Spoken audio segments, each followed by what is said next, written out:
No, no, it's fine. It looks cool. Well, Would you rather No, have no, it's fine. Leave it. I like. Yeah. something different? that's a good one. I have lots of options. No, I think the one in the White House really cool actually, because although you know what, Oh, you like that one? That's a cool No, no. I think the one you had in the beginning with the whatever it was it a skeleton or something? Smoke. Yeah. Smoke. Okay, just whatever. smoke. Yeah, that's what you chose, so we'll stay with that. Okay, guys. Okay. So my name's Mo, and I am the director of digital strategy at Hydro Wind Energy. Obviously, we're all meeting today. Two members of Hydro Wind Energy is myself and our founder and CEO Lee, and we also have the founder and CEO of an amazing charity, WaterisLife, headquartered in the United States, and that's Ken. And we've also got the gentleman who's leading the project in Chile, who's Olaf. So nice to meet you guys. Thanks so much for turning up. It's been a crazy couple of weeks.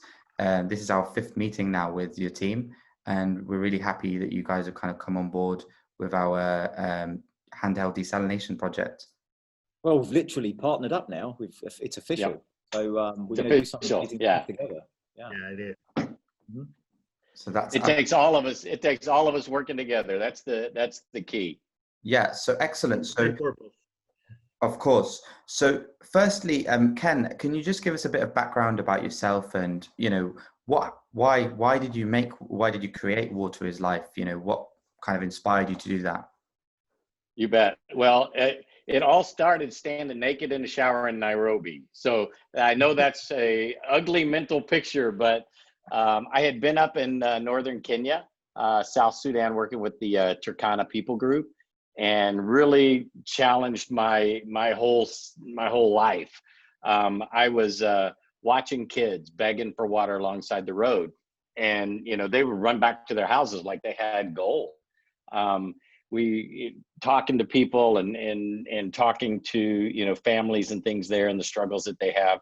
See, the reality is that 1 in 5 children in sub-Saharan Africa will die before they reach the age of 5. And as I'm talking to one of the little moms, it really hit home to me the reality that she lives in. I asked her a crazy question. I said, "What's your little boy's name?" And through the interpreter, she gives me this weird look and tells him some stuff, and he goes, "Well, the little boy doesn't have a name, even though he's over year and a half old. He may not make it." And so they just call him Boy or Blessing, and one day if he lives, then he'll get a name. And I mean, we name kids before they even come out. So it's for me, it was one of those things. As I'm processing all the things that I had seen, I said, we've got to do something. There's an old Jewish rabbi that made the statement. He says, "If not now, then when? If not you, then who?" And that really hit home to me. And so I went back to the States. I started telling the story, and a few months later, we drilled our first well, and now WaterisLife is now in over 47 countries around the world, providing water, sanitation, and hygiene to those people that desperately need it. And so it's been an amazing journey for us, just to see the impact that providing one little simple thing, and that's safe drinking water, can bring to so many people's lives. Okay, that's really interesting. Can you share with us, Ken, some of kind of the challenges across your journey? I'm assuming you must have had some difficulties in maybe finding people abroad, and establishing your little network of amazing people. You bet. It has been a challenge, but it's also been inspirational because it seems like the right people gravitate toward doing good and partnering with different groups, organizations, but then also finding people in country that are on the ground, that are trustworthy and reliable. That's been one of the things that's been a real joy, is because I get to surround myself with some really, really great people. And so it's an honor for me to be able to work with them. But probably one of the challenges that we face, we deal with the 2 areas of water, and that's water quality and water scarcity. Water quality meaning you've got to post filter water.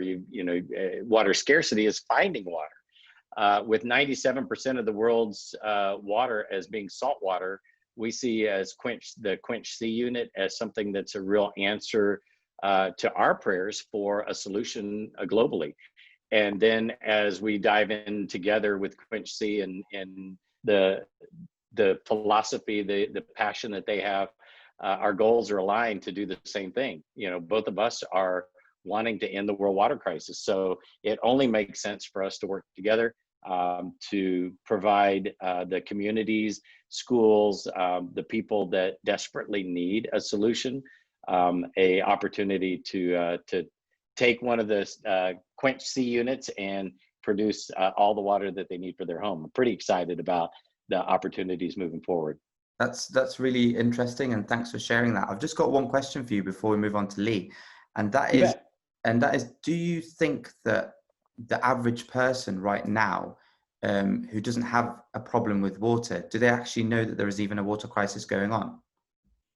Man, that's a good question, Mo. You know, in the United States, we represent 5% of the world's population, and we think the rest of the world looks and acts like, you know, the United States. You can go to your water, you know, tap, turn on water, but yet that's not the reality. You know, you've got, you know, a third of the world that doesn't have improved sanitation. They don't have improved water source. They, you know, are not taught sanitation and hygiene habits. And so there's a huge need in developing countries for solutions and for groups to come alongside them to be able to partner with those communities to help bring them along. You know, our philosophy is not just giving a man a fish, but teaching them how to fish and how to help themselves, how to pull themselves up by their own bootstraps. And water is one of those essential tools. You know, we can live a long time without food, a long time without shelter, but we can 3 days without water and you're gone.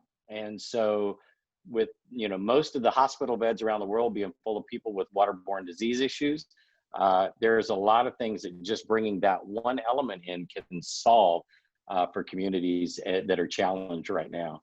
With the COVID virus running rampant globally now, hand wash stations are, you know, at a huge premium for us to be able to put into these schools, because they don't have an opportunity to wash their hands and they're going to, you know, contaminate themselves as well. So it's really given us an opportunity to step up our wash program and be able to teach good sanitation and hygiene habits in those schools.